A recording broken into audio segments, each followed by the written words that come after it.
welcome to Live Parkinson's Live an Exceptional Life, the podcast dedicated to helping you live a great quality of life through strategies, stories, and science.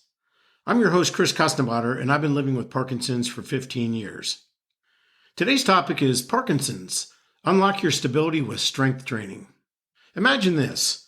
You're walking through your favorite park, the sun is shining, everything feels steady, and you're enjoying your walk with your friend. And you both notice a fox and her cubs playing in a field. You both decide to step off the paved path and watch the foxes play. But as you step off the path, you suddenly feel wobbly in your balance folders, and you're not feeling real confident about going any further. Your friend notices, but to deflect any embarrassment says, "We should probably leave them play and return to the path." With a forced smile, you say, "Yes, you're right. Let's go." Does this sound familiar? Where you feel confident and stable when you're walking, but whenever the terrain changes, you notice you're not as stable as before? For many living with Parkinson's, this is a common occurrence. It can leave you feeling fearful that you may fall and make you want to avoid situations like this in the future. But what if I told you you can take control? What if you could build strength, boost your stability, and regain that confidence? In this episode, we're diving into how strength training can be a game changer for your balance and coordination. It's not just about lifting weights. It's about unlocking your body's potential to move with stability and freedom.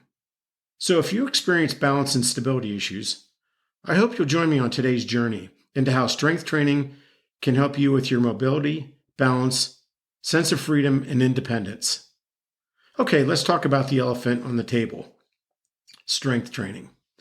I know for many people that when they hear the word strength training, suddenly they get visions of people grunting in the gym, lifting heavy weights in front of a mirror, dropping them on the floor, and then pacing around until it's time for the next set. Now, I certainly understand people's fear and trepidation with strength training. I'll be honest, growing up playing high school and college football, yes, I've lifted my share of heavy weights.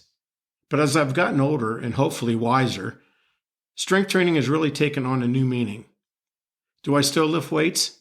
Sure, but they're light weights that I can just do more repetitions with.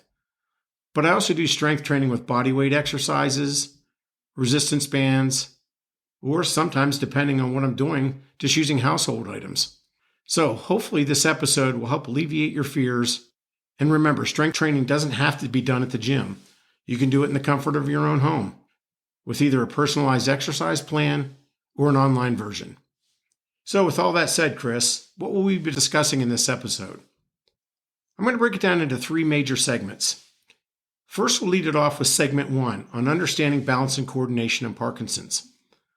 I'll explain the physiological changes that affect balance in Parkinson's, and then highlight the importance of balance and coordination.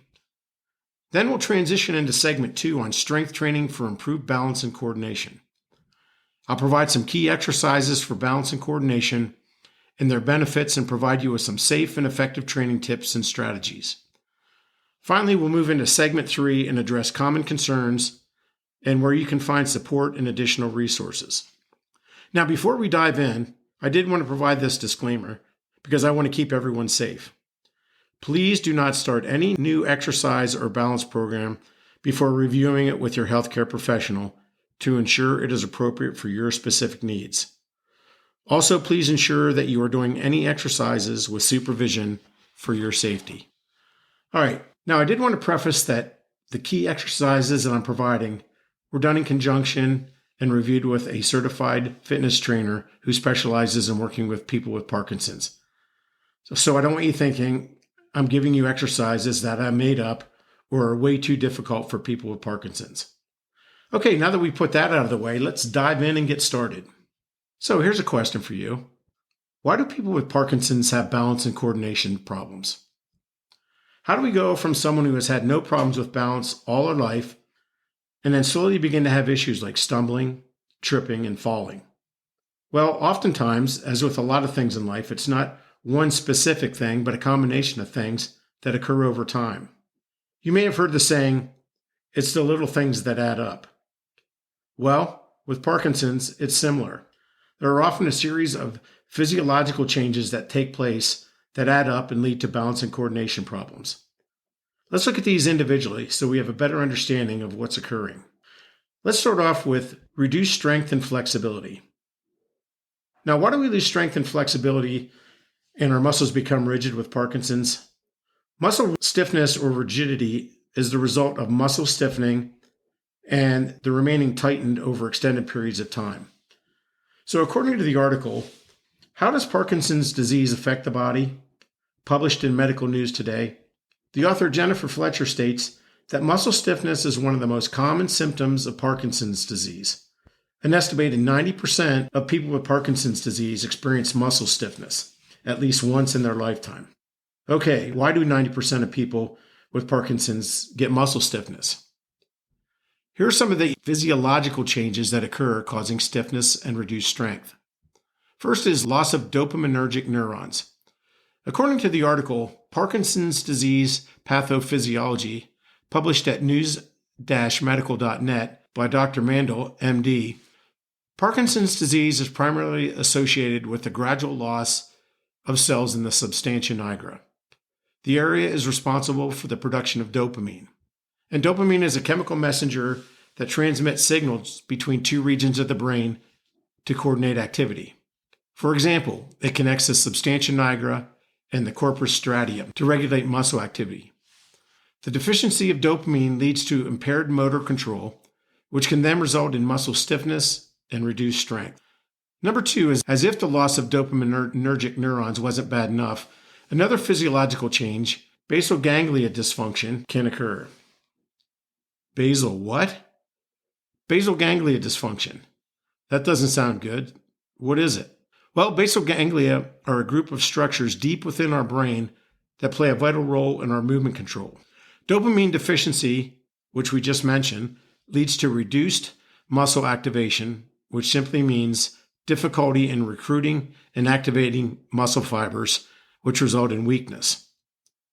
And then finally, neuromuscular changes occur in people with PD. People may experience muscle atrophy, which is the loss of muscle mass, and strength due to decreased use of the muscles and alterations in the signals with the neurons. All right, so why is this important? I mean, yes, it's nice to understand the physiological changes, but how does reduced muscle strength impact our daily lives in the forms of balance and coordination? In the research article, Strength and Physical Functions in People with Parkinson's Disease, published in Future Neurology at Taylor and Francis Online, the authors reference a study that noted the results showed that PD individuals demonstrated lower strength in lower limbs when compared to controls. These results reinforce the fact that strength deficits cause impairments in activities of daily living. The article also notes that diminished strength in people with PD affects their quality of life.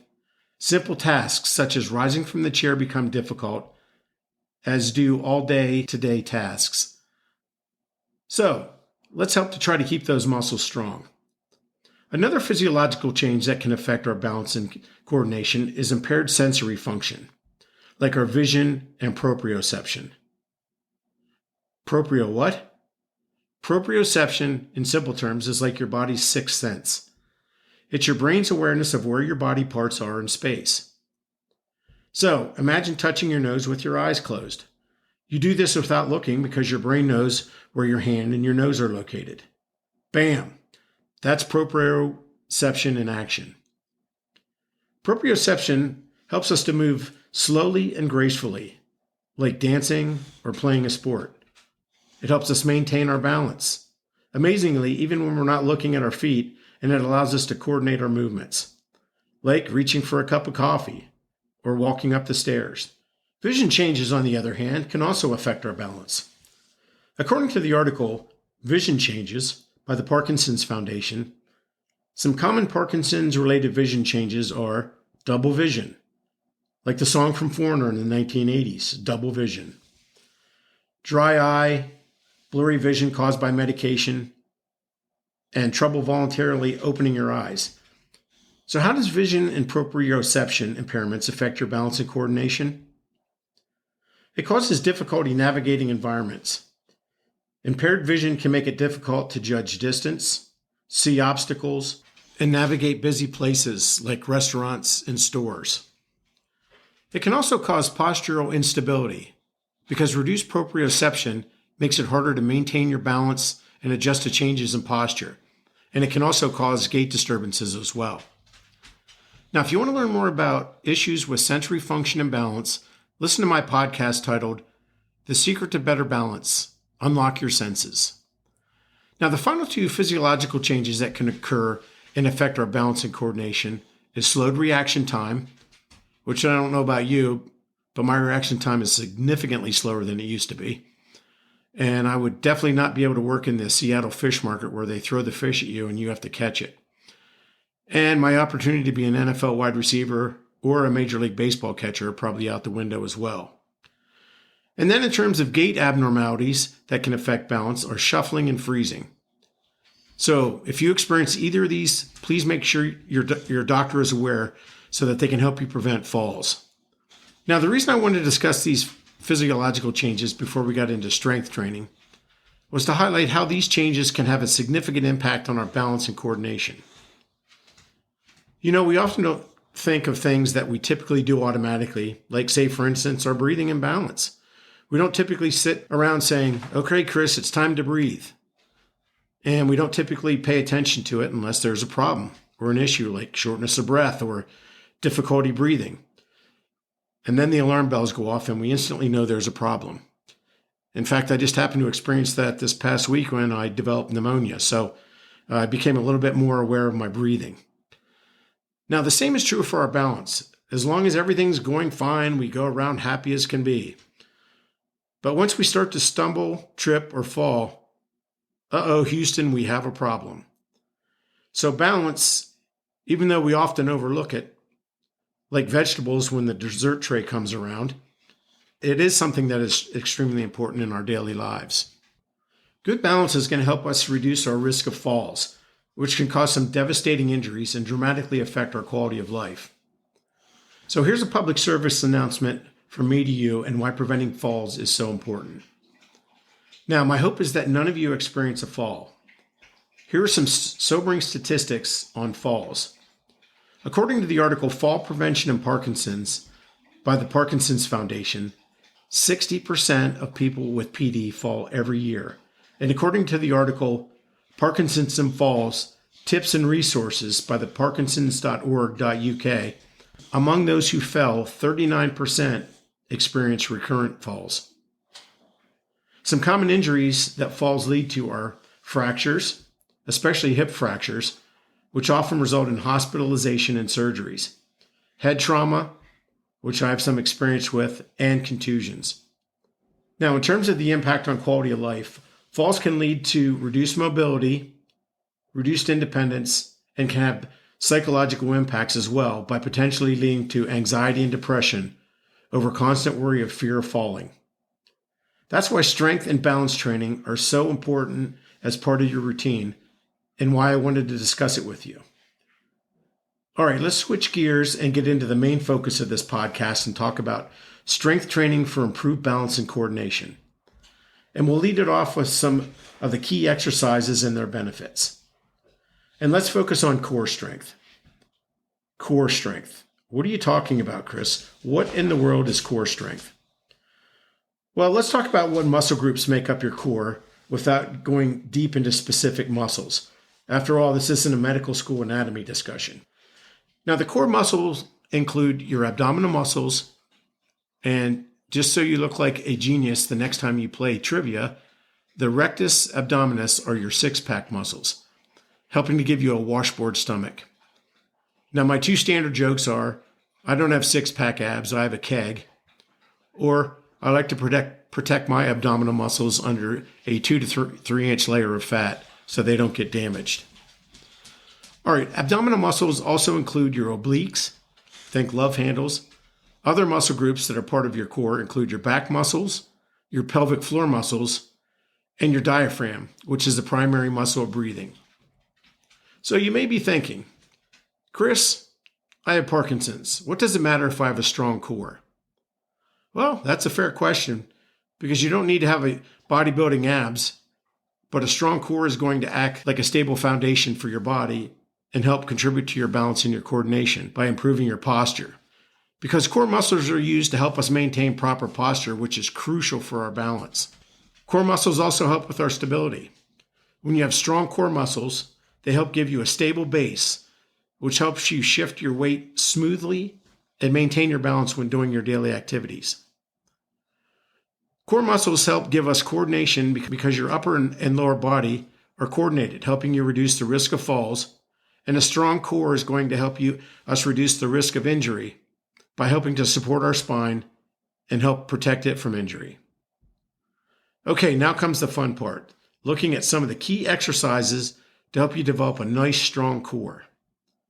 Now, before you just dive right into any of these exercises, it's important that you review any new exercises with your healthcare professional first to make sure that they're appropriate for you. All right, I'm going to be really honest with you. Not that I'm never going to be really honest with you because I don't like to lie. So I'm not going to sugarcoat it here. When you say to most people that we're going to work on core muscles, they immediately start to moan and groan because we often let our core muscles get weak, and that makes exercises to make them stronger seem harder. Now remember, the key is to start small and slowly build on our successes. So some of these may seem hard initially, but become easier the stronger you get and the more you do them. Now, the first exercise is planks. And you're probably saying, planks, are you kidding me? No, you don't have to do planks like Navy SEALs where you're on your toes with your leg and your back straight, holding it for minutes on end. They can be done in your knees or even using the wall as modifications. Now, why are planks important for a strong core?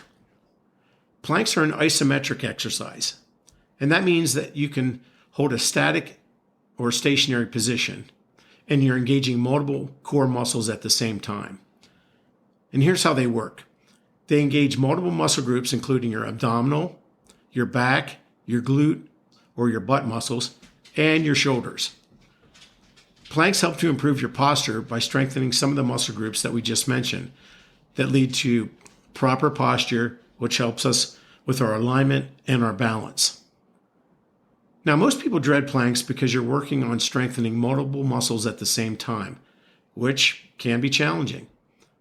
But by starting out slowly and building your stamina, they become easier, and the benefits are a nice, strong core. Now, as I mentioned earlier, you don't have to do traditional planks. You can modify these. You could do them on your forearms with a flat back and straight legs if you're at that point. But planks can be modified to be done on your knees, or you can even do wall planks. All right, you may be saying, Chris, are you crazy if you think I'm going to do a plank? But wait, modified planks for Parkinson's can be beneficial. Oh, really? Tell me more. Well, first, improved core strength through planks helps enhance your stability and reduces your risk of falls. Also, did you know that planks help you train your body to maintain a stable position, improving overall balance and coordination? Now you know, and you're welcome. And did you know that strengthening your core muscles can increase confidence in your movement when you're doing your daily activities? So try not to let your fear of planks rob you of the benefits that they can provide. And always check with your doctor prior to starting any new exercise programs to ensure they're appropriate for your specific needs. Next up, for fun abdominal exercises, are your favorite and mine leg raises. Leg raises are a great exercise for strengthening your lower abdominal muscles. This exercise requires you to engage several groups of core muscles to stabilize your body without arching your back. These core muscles help provide internal support and stability, and they're involved in helping you stabilize your spine and your hips during movement. They also help stabilize your spine and prevent rotation. Now, would you like to look at 3 benefits in one exercise? You can't get that kind of deal just anywhere. So why are leg raises beneficial for people with Parkinson's? Well, they help improve your balance and coordination because you're strengthening your core muscles, which gives your spine and hips better stability. They can increase your core muscle strength and improve your posture, which can help with rigidity and stoop posture problems. And finally, they're a nice low impact exercise, and they can be modified to suit your needs and limitations. You can do them with your knees bent, lying on the floor, versus the straight leg version of leg raises if you'd like. And they can also be done with assistance from a certified trainer or physical therapist. They may even have you use resistance bands to help during leg raises. All right, now let's look at some of our final exercises to build our core strength and to help you improve your core stability, your balance, and your coordination. And it's the bird dog. The bird dog? Yes, you heard that right. And this is a great exercise because it not only improves your core strength, but your balance as well. So essentially the way to do the bird dog exercise is to begin on your hands and knees with your hands directly under your shoulders. Then you slowly tighten your ab muscles to stabilize your spine, and you reach and extend your right arm out while at the same time extending your left leg. And then you hold that for a few seconds and then you return to all fours. Then you straighten your left arm and your right leg. This exercise is great because you're working multiple muscle groups at the same time. These include your abdominal muscles, your lower back muscles, your glutes, and your hip muscles. Your shoulders and your back muscles, which are important for overall stability, get a good workout as well. Now, the reason the bird dog is a good option for people with Parkinson's is it improves balance and coordination because it requires you to maintain your balance on one hand and one knee. And it helps promote stability by strengthening the core muscles, which are going to support your spine and improve your overall stable base. Now, it's nice because it's low impact and it can be easily modified. Now, I do this one myself several times per week because it can help reduce back pain and because I also have stronger muscles around my spine and it helps to improve my flexibility in my hips and my shoulders. Now, the nice thing about the bird dog is it mimics movements used in your daily activities, like reaching, and you also get a good center of balance when moving, which helps with your quality of life. So ask your doctor or physical therapist if these would be good options for you. All right, moving on from our core muscles, let's explain how strengthening leg muscles can help improve your balance and coordination. I'll discuss all three at the same time because they're familiar to most people. Our 3 leg muscle exercises would include squats, lunges, and step-ups. Now, these are great exercises to include in your strength training because they're all multifunctional movements. They're going to help mimic the things that we do on a daily basis, like standing from sitting in a chair, which squats do, walking up the stairs, step-ups, and walking or maneuvering on uneven surfaces, which would be your lunges. Now, these 3 exercises also use multiple muscle groups in both your legs and core, including your quadriceps, which are those big thigh muscles, hamstrings, the muscles in the back of the legs, which I don't know about you, but we often get cramps in, and they're hard to get rid of, and your glutes or your butt muscles. And then it also helps to strengthen your calf muscles as well. These are great for your coordination and balance. So, for instance, squats enhance the stability of your core. They help you improve your ankle strength, and they challenge your balance because you're shifting your weight. Lunges, everyone's favorite. Am I right? Okay, probably not everyone's favorite, but they are important, and here's why. Lunges improve your balance because they require you to maintain a single leg stance while at the same time shifting your weight. This helps strengthen your hip muscles, which are crucial for stability. And then finally, step-ups. They help improve our balance and coordination because we're shifting our weight while we're moving. Now, all 3 of these exercises provide specific benefits for those of us with Parkinson's. They all help to reduce fall risk because stronger legs improve stability and reduce our risk of falls. These exercises can help us improve our gait, including our stride length, which is very important, our step height, and our walking speed. They can also increase our mobility because stronger legs make it easier to move, which can increase our independence for doing our daily activities. They may help us reduce freezing episodes by improving our strength and coordination, which may help to reduce the frequency and severity of freezing episodes. Now, before we panic and say, I can't do these, All these can be modified based on your individual needs and limitations. They can be done using a chair for support, reducing the range of motion, or performing the exercises with assistance. Now, remember, it's important to consult your healthcare provider before starting anything to ensure that these three exercises are going to be right for you. Now, as final group exercises to help improve balance and coordination as part of our strength training program, let's look at balance-specific exercises. And I'll discuss 3 that I personally do daily to help with balance because they're easy to start and build as your balance improves. The first is the single leg stance. Now, though, I do these in 2 different ways.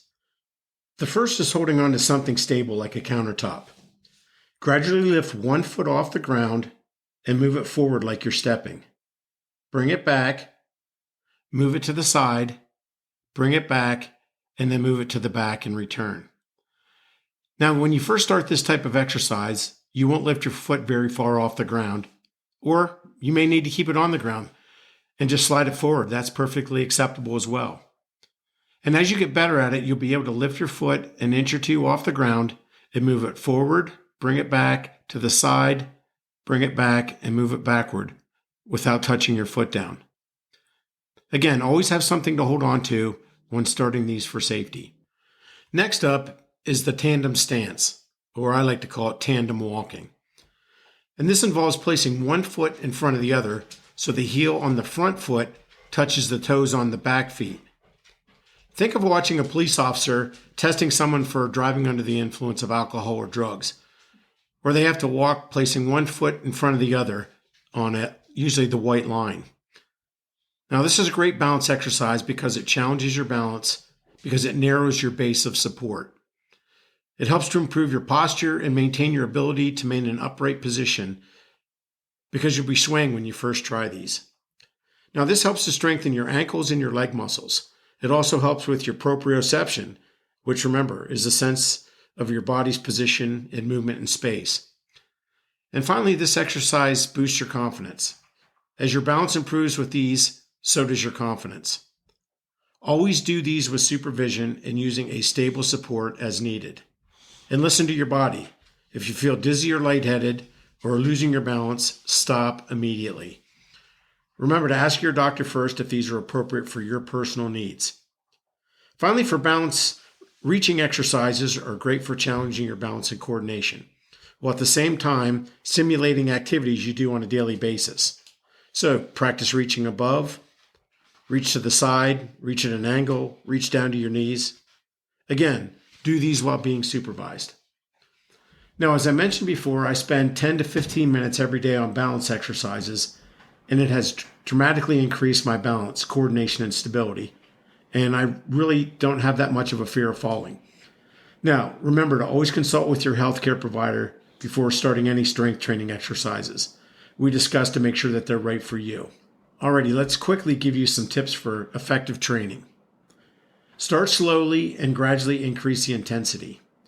You want to listen to your body to avoid overexertion. Use proper form.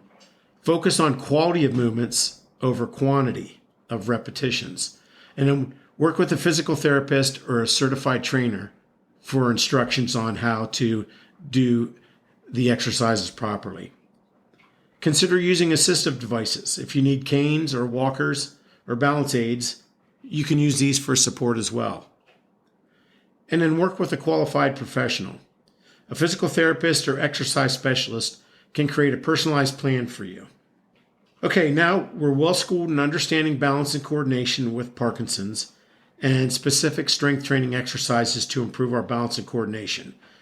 Now let's look at some of the common concerns and where you can get some support and resources. And let's start with some common concerns. First on our common concerns list is fear of falling. Studies have shown that a significant percentage of people with Parkinson's experience fear of falling. According to the research study, A Theoretical Framework for Addressing Fear of Falling, Avoidance Behavior in Parkinson's Disease, published in Physiotherapy and Practice, the authors state that people with PD have a high fear of falling, with estimates ranging from 37 to 59%. They also note fear of falling also appears to increase as PD progresses, with one recent prospective study reporting an increased prevalence of fear of falling for 40 to 55% over 3 years' time. Now, some specific strategies you can use to overcome fear of falling. First is physical therapy. They can help you with balance training, focusing on exercises that we discussed earlier. They also can help you with gait training by improving your walking patterns, and they can also help you address freezing. And then they can teach you fall prevention strategies for recovering from loss of balance, which can help you prevent falls. Occupational therapy. They can come in and do home assessments to help identify fall hazards in your home, like loose rugs, cluttered walkways, etc. And they can also help with the use of assisted devices like canes and walkers. And then ask your doctor to do a medication review. If medications are contributing to dizziness or balance problems, let your doctor know. And then one of my personal favorites is cognitive behavioral therapy. And I highly recommend cognitive behavioral therapy, and you can address the psychological effects of fear of falling, like anxiety and avoidance behaviors.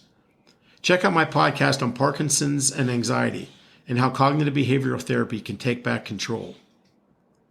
And then you can participate in exercise programs specifically designed for people with PD. There's the LSVT Big program, Rocksteady Boxing, or Tai Chi. These programs incorporate balance training and fall prevention strategies. And then try to connect with others in support groups who understand your concerns. And then finally, reduce stress through mindfulness techniques like deep breathing, meditation, and yoga. Another common concern is fatigue.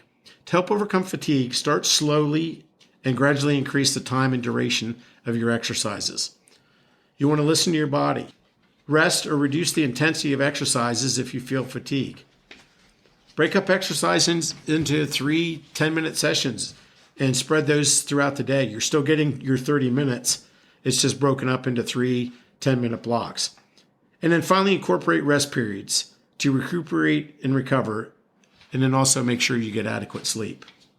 So, where can you find support and resources? Start with Parkinson's organizations.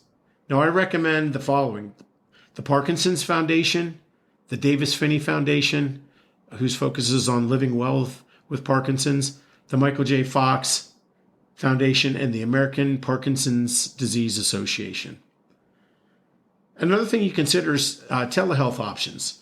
Look at online classes or free seminars or consultations. And then finally, look at exercise programs specifically designed for Parkinson's. Like I mentioned, the LSVT Big program and Rocksteady Boxing program.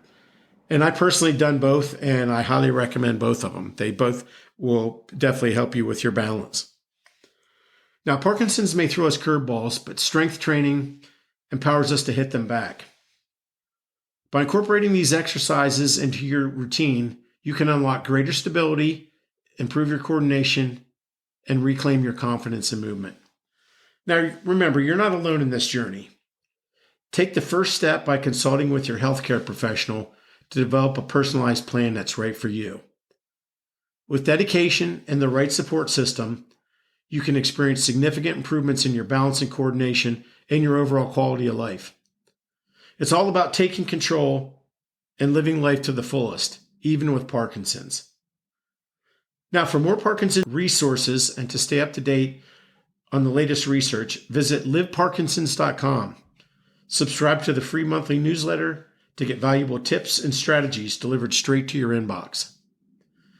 And if you found this information helpful and want to support the creation of more content like this, consider donating to my Ko-fi page, kofi.com/liveparkinsons, and I'll leave a link in the description. Now, every contribution, big or small, allows me to keep developing valuable Parkinson's information. Thank you for joining me on this episode. Until next time, stay healthy, stay strong, and live your best life with Parkinson's. And as always, thanks for listening, and have a great day.